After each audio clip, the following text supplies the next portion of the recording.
This is Dr. Karbari Balchandra and you all are welcome in Economics where we make economic concept easy and logical. आज का हमारा topic of discussion है equilibrium price and change in equilibrium price. पहले समझते हैं equilibrium price. Equilibrium price को refer किया जाता है जब क्वांटिटी डिमांडेड और क्वांटिटी सप्लाई दोनों का वैल्यू सेम होता है, वहां पर हम लोग को मिलता है इक्विलिब्रियम प्राइस। तो ये इक्विलिब्रियम प्राइस हम लोग डायग्राम में इस तरह से बता सकते हैं, जैसे सपोज डी ये एक नेगेटिव स्लोप डिमांड कर्व है और दूसरा एस ये पॉजिटिव स्लोप सप्लाई कर्व है। अब ये दोनों कर्व एक दूसरे को इंटरसेक्ट कर रहे हैं और इसको हम लोग बोलेंगे मार्शलियन क्रॉस। और इस मार्शलियन क्रॉस पर हम लोग को पॉइंट मिलता है जिसको हम लोग बोलते हैं इक्विलिब्रियम पॉइंट। अब इस इक्विलिब्रियम पॉइंट पर डिमांड और सप्लाई दोनों का वैल्यू सेम है। अब इस इक्विलिब्रियम पॉइंट से ही हम लोग को मिलेगा इक्विलिब्रियम प्राइस, जिसको हम लोग बोलेंगे P, और इक्विलिब्रियम क्वांटिटी होगा Q।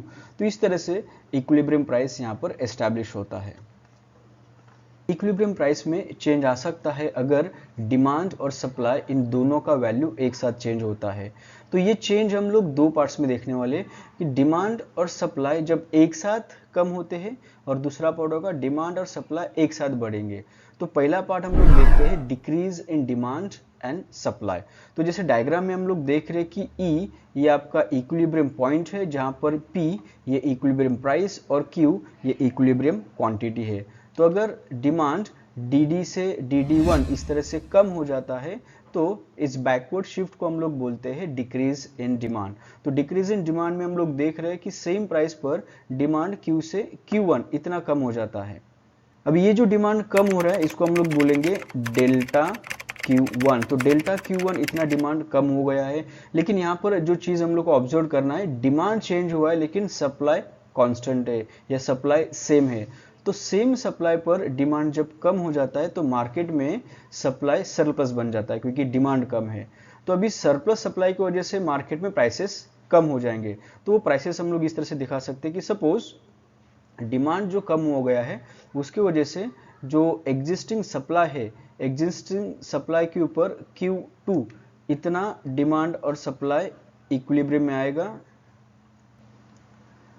तो एग्जिस्टिंग सप्लाई पर जो डिमांड कम हो गया है वो डिमांड हम लोग इस E3 पॉइंट पर दिखा सकते हैं कि जहां पर Q2 ये डिमांड हो रहा है और प्राइस कम हो गया P से P2। तो इस तरह से प्राइस कम होने के बाद प्रोड्यूसर का लॉस होगा। तो इस लॉस से बचने के लिए प्रोड्यूसर सप्लाई में चेंज करेगा। तो प्रोड्यूसर सप्लाई में कितना चेंज करेगा? जितना डिमांड में चेंज आया है। तो प्रोड्यूसर उसका सप्लाई इस तरह से कम करेगा S से SS1। तो इस तरह से जो सप्लाई है वो भी अभी कम हो गया, ऑलरेडी डिमांड भी कम था। तो सप्लाई एग्जैक्टली उतना ही कम किया है जितना मार्केट में डिमांड कम हो गया है। सो सप्लाई को अभी हम लोग बोलेंगे delta Q1। So delta Q1 same supply और डेल्टा Q1 आपका डिमांड है, जो दोनों इक्वल अमाउंट्स में कम हुए हैं और उसकी वजह से इक्विलिब्रियम पॉइंट जो है वो E से E1 यहाँ पर शिफ्ट हो गया है। सो ये है डिमांड और सप्लाई में डिक्रीज, जिसकी वजह से इक्विलिब्रियम प्राइस और इक्विलिब्रियम पॉइंट्स में चेंज आता है। दूसरा पार्ट हम लोग देखते हैं increase in demand and supply. तो सेम इक्विलिब्रियम पॉइंट थ्रू हम लोग इसको कंटिन्यू करेंगे। तो अगर सप्लाई सेम है और डिमांड बढ़ता है D से DD1, तो ये जो फॉरवर्ड मूवमेंट है डिमांड का, इसको हम लोग बोलेंगे इंक्रीज इन डिमांड। तो यहाँ पर आप देख सकते हैं डिमांड Q से Q1 इतना इंक्रीज हुआ है, इसको अभी हम लोग बोलेंगे डेल्टा Q1। तो डेल्टा Q1 इतना डिमांड बढ़ गया लेकिन सप्लाई सेम है। तो सेम सप्लाई पर जब डिमांड बढ़ रहा है तो प्रोड्यूसर मार्केट में उतना सप्लाई नहीं कर पा रहा है जितना डिमांड बढ़ा है। तो इससे मार्केट में प्राइसेस बढ़ेंगे। तो इस प्राइसेस को हम लोग इस तरह से दिखा सकते हैं कि सेम सप्लाई पर ये जो डिमांड है वो इतना ही पूरा किया जा सकता है। और तो हम लोग देख रहे हैं कि सेम सप्लाई पर जो डिमांड बढ़ा है उसको हम लोग यहाँ पर E2 से डिनोट करेंगे, नया इक्विलिब्रियम पॉइंट E2, जहाँ पर Q2 इतना क्वांटिटी ही सप्लाई किया जा सकता है। इसका मतलब मार्केट में इतना डेल्टा Q2 शॉर्टेज है सप्लाई का, जिसकी वजह से मार्केट में प्राइसेस बढ़ेंगे P से P2, जिसको हम लोग बोलेंगे डेल्टा P2। तो डेल्टा P2 इतना प्राइस बढ़ गया क्योंकि मार्केट में सप्लाई का शॉर्टेज है।